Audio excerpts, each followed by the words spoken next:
السلام عليكم ورحمة الله وبركاته. عاملين ايه؟ يا رب تكونوا بألف خير. النهاردة هنعمل مع بعض ازاي نجهز كفتة البرجر بطريقة حلوة جدا، زي كفتة الأفراح كده. هتعجبكم ان شاء الله. انا هوريكم الطريقة. طبعا ده كان اوردر معايا وعملته صبعته زي ما انتم شايفين بالشكل ده. هم عايزينه كده، هم هيبقوا يسووه. انت برضو ممكن تعمليها بالطريقة ديت وتشيليها في الفريزر، تطلعي منها وقت ما تحبي. هتعجبك جدا. قبل ما نبتدي الوصفة كده نصلي على الرسول عليه أفضل الصلاة والسلام ونسمي الله، وتعالوا نشوف مقاديرنا النهاردة ونشوف وصفتنا. سهلة وبسيطة وحلوة جدا. أول حاجة معايا 4 بصلات كبار كده، مفرومين ناعم في الكبة أو مبشورين على المبشرة لو ما عندكيش كبة. وهسيب ميتهم زي ما هما كده. هضيف بقى 3 معالق كبار من البابريكا، وكمان معلقة كبيرة من السبع بهارات، وكمان فلفل أسود، وهنضيف الملح. تمام. هي دي التوابل معانا، سهله وبسيطه، مفيش توابل غير كده. هضيف بقى الملح على قد كميه اللحمه اللي عندي. انت المقدار اللي هتعمليه هتضيفي الملح على اساس كميه اللحمه اللي انت هتعمليها. همسك بقى البصل ده الحقه كويس جدا جدا كده لغايه ما ينزل معايا الميه بتاعته.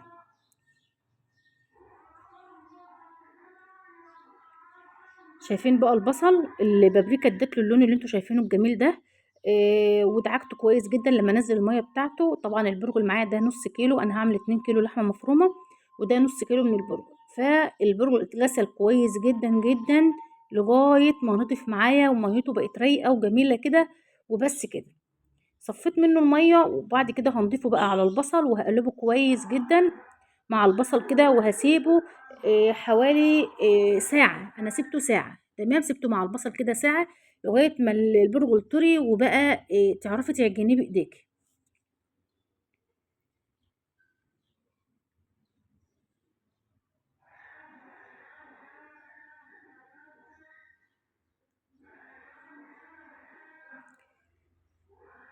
تمام كده. دلوقتي بقى أنا هغطي عليه وهسيبه، وبعد ساعة هنرجع نكمل بقية الوصفة.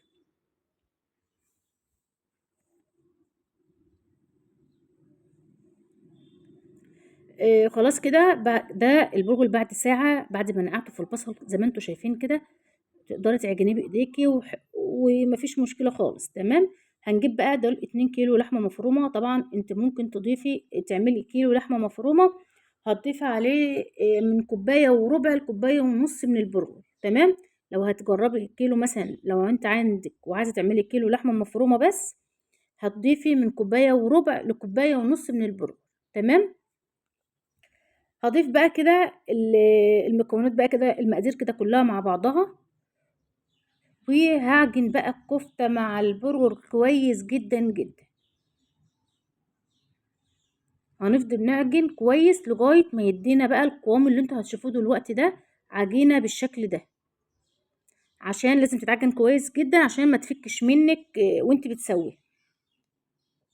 بس كده هي كده معايا جاهزة ان انا اصبعها.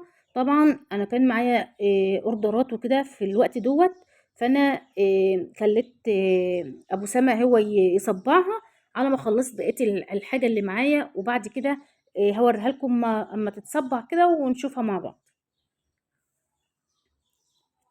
ودي كمان بعد ما صبعتها انا ما جبتش معاكم بقى وانا بصبع، لان مش انا اللي كنت بصبعها، خليت جوزي بس هو اللي يصبعها. علشان ايه؟ ان انا كان معايا شغل وكده فانا ما كنتش فاضيه. فده بعد ما تتصبعت طبعا ممكن تشيلها في الفريزر، ممكن تسويها على طول زي ما انت حابه. وصفه بسيطه جدا جدا، وطبعا بترمي معاكي برضو كميه من الكفته.